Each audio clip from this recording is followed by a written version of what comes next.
no meaning here. Your pain will be endless. Distasteful! Run!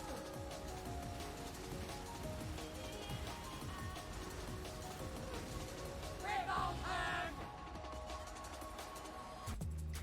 That's not bad.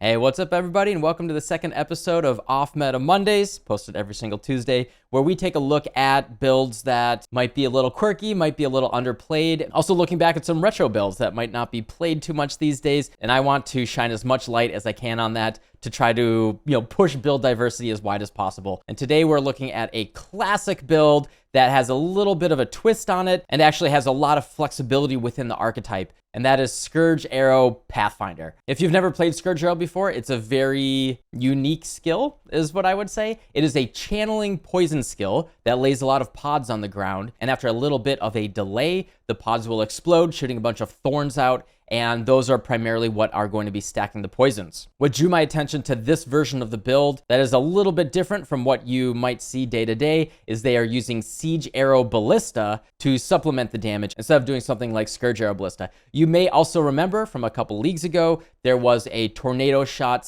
/ toxic rain version of this that was, very hyped up, and then it became very difficult on League Start to play. It does basically have a required unique with the Darkscorn, so always keep that in mind. This is one of those builds that when it's under the radar is very, very cheap to put together, has respectable damage, is pretty clean to play, and especially with the tools that we have these days with the Eldritch Implicits, very cheap and reasonable, and I encourage you to give it a shot if that's something that might appeal to you. So let's get into the game and talk about the build a little bit.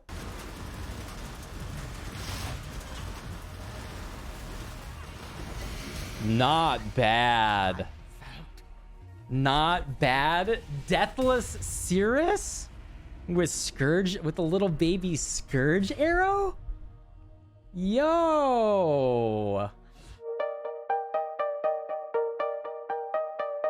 So this is my character right here. She is currently a level 93 Pathfinder. And basically what I try to do on stream every Monday is only spend maybe 3 to 4 hours putting it together, try to keep the budget as low as possible, just see what it feels like. And I was pretty pleasantly surprised yesterday. Overall, I've spent less than 20 exalts, and I have killed regular Cirrus and T16 maps and all that very, very cleanly. And definitely with a little bit more investment, a little bit more quality of life, this could be a really solid and good feeling build. I only spent a few hours putting it together. You'll notice that I didn't focus very hard on the defenses. I crafted some very, very average gear. Many of these items are worth only like 1 to 2 exalts. Much of this was crafted by chaos spamming, essence spamming, basically until I hit something decent and usable.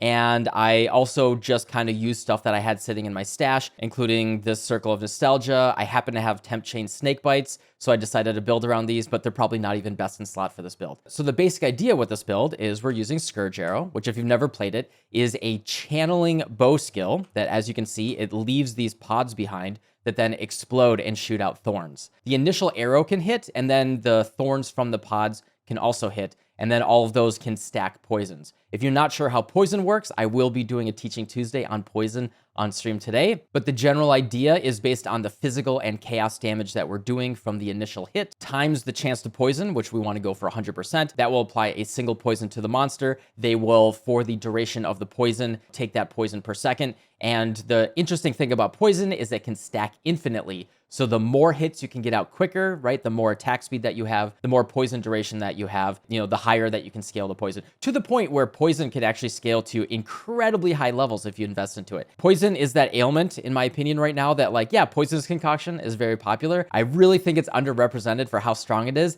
and especially with the new Eldritch modifiers. Like this guy that I got very, very cheap yesterday. I think they're just very undervalued at this point. Obviously, if this archetype, this build specifically, any of these items becomes popular, obviously the price goes up. But this is just one of those things, I always like to say this, is keep the ideas of different build archetypes in your quiver, right? If this build becomes popular, look at the other off-meta builds. I would encourage you to even consider, starting a spreadsheet, write down all of the different builds that you find interesting, build archetypes. And a thing that you can do when you're looking, especially to make like your second build of a league, is just go through that list and see if like, oh, everyone is following these 3 builds from these 3 build creators. Look at the other builds that are off meta. You can put together really, really strong builds incredibly cheaply. So yeah, the basic idea here is that we shoot our Scourge Arrow. Now, Scourge Arrow does have a bit of a quirk. You'll notice that it is shooting a set number of pods. You also look at the top here, it will charge up to 5 pods. That's how many it's gonna lay. And because I have the helmet chant, when we go to 5, it'll actually go to 6 pods. And the total pods that you lay is split between the number of arrows that you have. The pod location is actually based on where your mouse cursor is relative to where you shoot. This is like a quirky thing about Scourge Arrow that I think throws a lot of people off when they first play it. So if my mouse cursor is over here and I let go, you'll see that you can only see like 2.5 pods on the screen. But if I let go with my mouse cursor here, you can see that all 6 pods are on the screen at the same time. And so it actually splits the pods between the arrows, and then based on the distance of your mouse cursor, it will spread the pods across, across that distance, right? You'll notice that I'm using a dying sun here. If I have a dying sun, which makes me shoot 4 arrows, and I let go with my mouse cursor here, you can see that it actually puts all 6 pods right in front of my character. And this is a great way that you can shotgun the poisons and overlap the pods on a single target. And this is actually very, very important. You can only apply 1 poison per pod per shot on the enemy. If I have 6 pods that are all right next to each other, I can stack 6 poisons on a single shot on a single enemy. Whereas, right, if I'm spread out like this, you'll see that, probably these pods might not be hitting the initial single target right here. So that's really the main reason that I'm using Dying Sun here, is by shooting a bunch of arrows, keeping my mouse cursor close, and then shooting like that, I can ensure that I have really, really good overlap between all my pods and on the single target. So that's really the basics of Scourge Arrow itself. Another nice thing is we are using Anomalous Scourge Arrow, entirely optional. The nice thing about this, it's really just for clear, because as I said, each spore pod can only apply 1 poison per enemy. Really just helps on the clear and making it a little bit easier to guarantee the poisons per pod,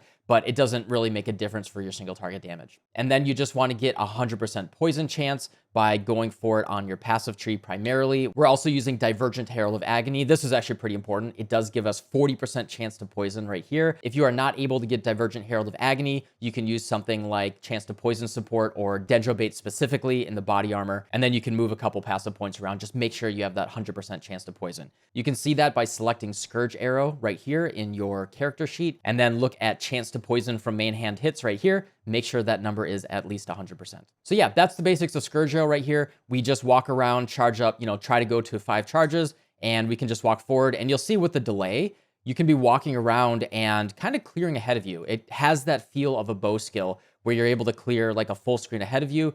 It's actually pretty nice and comfortable clear. It's actually just a pretty nice skill. It does have that downside of standing still and channeling. Since you're almost always clearing a full screen ahead of you, it actually still feels pretty nice. Now, the quirky, interesting thing about this version of the build that appealed to me is that it's using Siege Ballista. An alternative that you'll see other people do is they're using Ballista support with Scourge Arrow itself and just stacking more Scourge Arrows. I actually really don't like how Scourge Arrow works with Ballista Totem support. Basically what it does is it'll shoot 1 fully charged shot, and then it'll just shoot a bunch of dinky ones. And so that way it's not really getting that much overlap of the poison. Whereas with Siege Ballista, it can actually shoot very, very quickly. We can actually push the damage on the Siege Ballista itself pretty cleanly. And Siege Ballista, if you've never used it, shoots basically the whole screen, and it shoots very, very quickly. I actually think it's a pretty nice little skill. And then ideally, we have Anomalous Siege Ballista, so it'll shoot 3 projectiles. And then we have that linked to Barrage support. The Anomalous Barrage support here is 100% optional. This is just so we can use it during clear. It gives it a pierce on the projectile,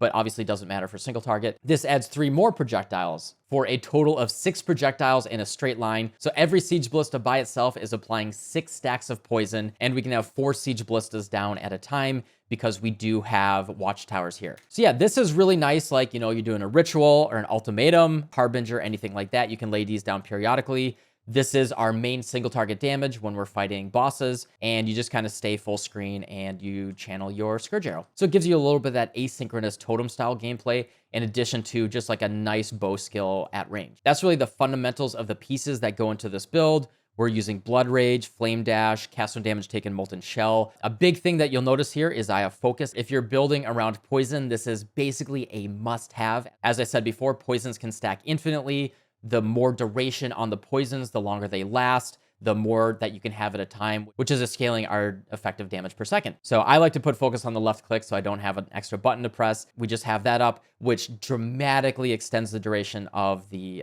poison. And you can see this in the POB right here, is it has me at 5.4 million DPS. If I undo the focus, it brings me down to 3.5 million. And then, as I said before, Darkscorn is absolutely core and crucial to the build. So yeah, this is basically best in slot, absolutely insane item.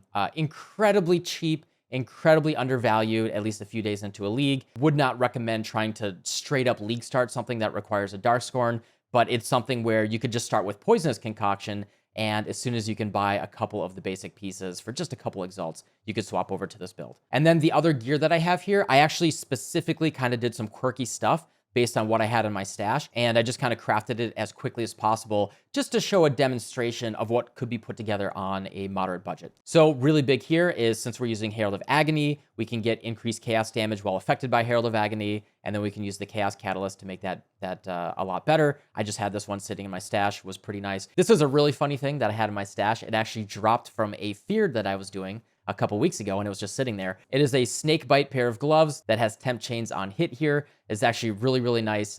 Temp chains is incredible for scaling poison damage because it makes ailments expire much slower on the enemy, which means that we can stack more stacks of poison. Really nice to have, but here's a great alternative that has Chaos Dot Multi and increased damage with poison, increased damage during a flask effect, all of that. And in fact, these gloves give me a little bit more damage if you can get temp chains somewhere else. We also get dot multi for poison per frenzy charge. An alternative that you could do with this build is to actually take some of the frenzy charge nodes and get a little bit more dot multi. But as I said, the rare gloves are possibly better. I just had these in my stash. This body armor, I crafted it for like, I don't know, 2 to 3 exalts. I just used an Awakener's Orb. I put together chance to frenzy charge on hit, right? So we could get our frenzy charges with a snake bite and +1 curse. I didn't really hit anything good here at all.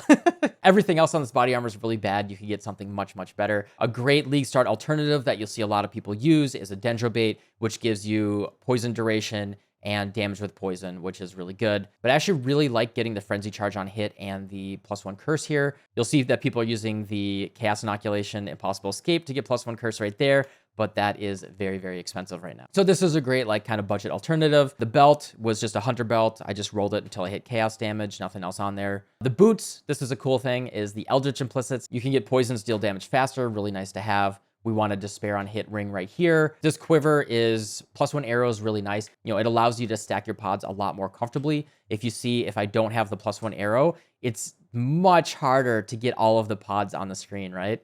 You even saw that I only had 2 pods with that first shot on the screen. Yeah, look at that. And that's the thing to like really be careful about. And so all the +1 arrow is doing is making it a lot easier to get more pods on the same screen for scaling your single target.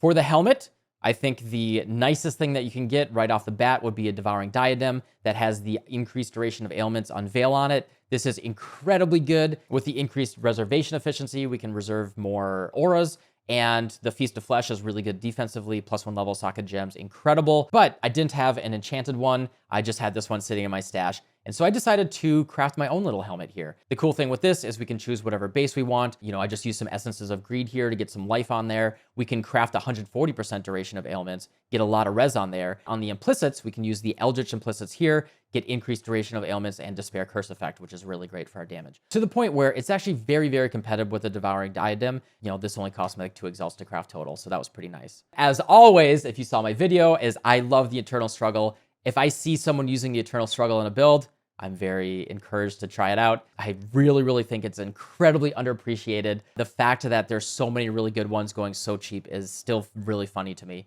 but it is such a common drop that it kind of makes sense. So the Eternal Struggle has 2 random Eldritch Implicits, and based on the one that is higher tier, you will get a certain additional bonus. So this one I picked up for just a couple exalts just a few minutes ago. It has Chaos Dot Multi and increased duration of ailments. You'll see that Chaos Dot Multi, the Searing Exarch, is exceptional, whereas the other one is greater, which means that I get a 15% cull. Kill enemies that have 15% or lower life on hit, which is an incredible damage boost. You'll see if I type in custom modifiers here, it says 5.4 million DPS. If I type in Culling Strike, it goes to 6 million DPS, and that's only a 10% cull. The quality of life that you get from that is incredible. We get so much stats. We get 15% increased global defenses. Incredible, incredible amulet. I don't think there's much else to point out here. I did find this cute little megalomaniac that has Ancestral Echo with Eternal Suffering, as well as Aerialist here, which for a little bit spell suppression.